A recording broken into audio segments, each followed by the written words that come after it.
नमस्कार, SPT news में आपका स्वागत है। पेश है 5 जुलाई सोमवार सुबह 10:15 बजे राजस्थान की बड़ी खबरें। तेल विपणन कंपनियों ने सोमवार को लगातार दूसरे दिन पेट्रोल के दामों में बढ़ोतरी कर दी, लेकिन डीजल के दामों में आज कोई बदलाव नहीं किया गया। तेल कंपनियों ने पेट्रोल के दाम में 37 पैसे की बढ़ोतरी की, जिससे जयपुर में इसके दाम 106 रुपए 64 पैसे प्रति लीटर हो गए। डीजल के दाम 98 रुपए 47 पैसे प्रति लीटर पर स्थिर रहे। राजस्थान की जेलों में सशस्त्र सुरक्षा में सुराख हो रहे हैं। इसका कारण जेल की सुरक्षा के लिए लगाई गई आरएसी बटालियन में पर्याप्त जवान नहीं होना है। जेल सुरक्षा में लगी आरएसी बटालियन में 150 से ज्यादा पद खाली हैं, जिससे संवेदनशील जेलों की सुरक्षा में भी कटौती करनी पड़ रही है। इधर जेल महानिदेशक ने राज्य सरकार का ध्यान आकर्षित करते हुए पत्र लिखा है।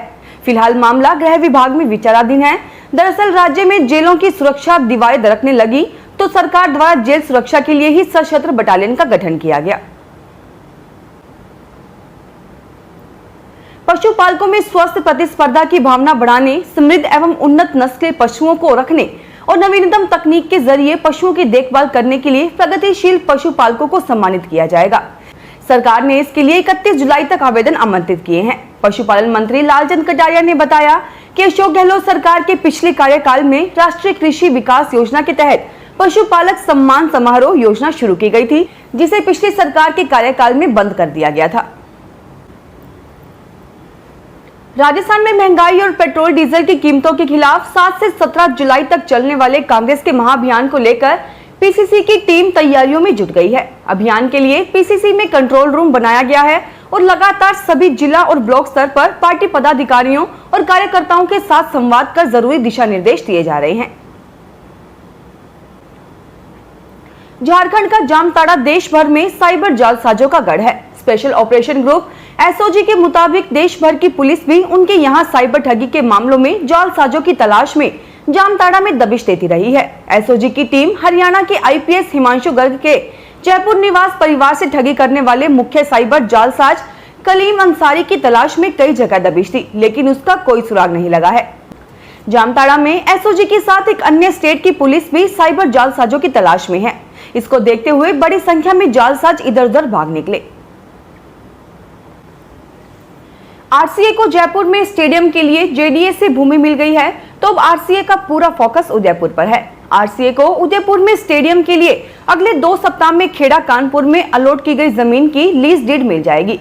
इसके लिए आरसीए ने वर्ष 2011 से अलग अलग राशि देते हुए कुल करीब 6 करोड़ रुपए नगर विकास प्रन्यास उदयपुर को जमा करवा दिए हैं। जैसे ही ये पट्टा मिलता है तो यहाँ समतलीकरण का कार्य शुरू करवाया जाएगा। उदयपुर का अंतर्राष्ट्रीय क्रिकेट स्टेडियम का सपना अब मूर्त रूप में आने वाला है। देश में रविवार को 40,111 लोगों ने कोरोना की रिपोर्ट पॉजिटिव आई। इस दौरान 42,322 लोग ठीक हुए। राहत की बात यह भी है कि रविवार को देश में 19 राज्यों और केंद्र शासित प्रदेशों में मौतों का आंकड़ा 10 से भी कम रहा। वहीं 7 राज्यों और केंद्र शासित प्रदेशों में कोरोना के चलते एक भी मौत नहीं हुई। 22 जुलाई से शुरू हो रहे मानसून सेशन पर किसान आंदोलन छाया रह सकता है। नए कृषि कानूनों के खिलाफ प्रदर्शन कर रहे संयुक्त किसान मोर्चा ने कहा है कि वह सभी विपक्षी दलों को वार्निंग लेटर भेजकर कहेगा कि सत्र का इस्तेमाल आंदोलन के समर्थन के लिए किया जाएगा। 22 जुलाई से 200 किसान संसद के बाहर रोज प्रदर्शन भी करेंगे। रणथंभौर रोड स्थित गणेश धाम पर रविवार सुबह श्रद्धालुओं की भारी भीड़ जमा हो गई। दरअसल दूर दूर से लोग रणथंभौर दुर्ग स्थित त्रिनेत्र गणेश के दर्शनों के लिए यहां पहुंचे थे, लेकिन रविवार को वीकेंड कर्फ्यू होने के चलते वन विभाग की ओर से गणेश धाम का गेट नहीं खोला गया। ऐसे में श्रद्धालुओं को अंदर प्रवेश नहीं करने दिया गया। वैसे लॉकडाउन हटते ही कई माह से बंद मंदिर खुलने पर पिछले दिनों से मंदिर में श्रद्धालुओं का रैला उमड़ रहा है। जयपुर के सिविल लाइंस विधानसभा क्षेत्र में 11 करोड़ रुपए से ग्रीन कॉरिडोर विकसित किया जाएगा। इस बजट से सड़क, फुटपाथ से लेकर पार्कों का विकास किया जाएगा। सड़कों के किनारे पेड़ लगाए जाएंगे और पार्कों में भी हरियाली को बढ़ावा दिया जाएगा। इसके अलावा कई सड़कों का भी निर्माण किया जाएगा। पीतल फैक्ट्री से पानी की टंकी, शास्त्री नगर और कांवटिया सर्कल से पानी पेश तक सड़क का निर्माण होगा।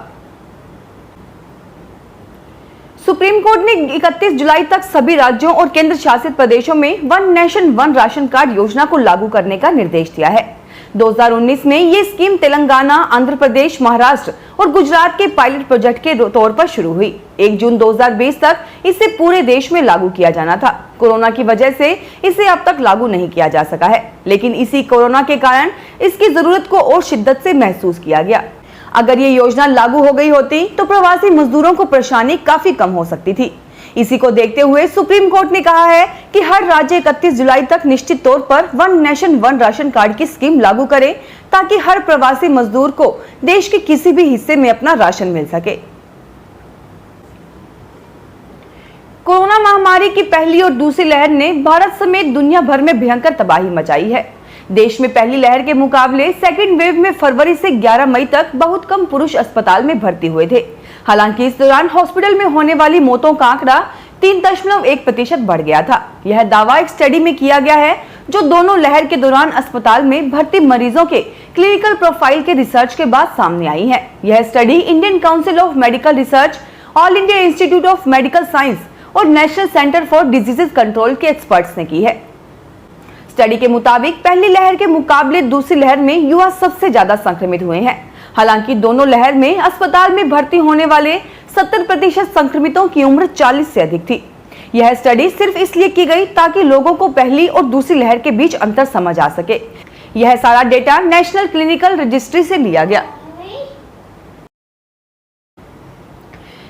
उदयपुर जिले में डेल्टा वेरिएंट पांव पसारने लगा है। ऐसे में भीड़ बड़े क्षेत्रों में लोगों का जमावड़ा तो टीकाकरण की धीमी गति बड़ी परेशानी पैदा कर सकती है।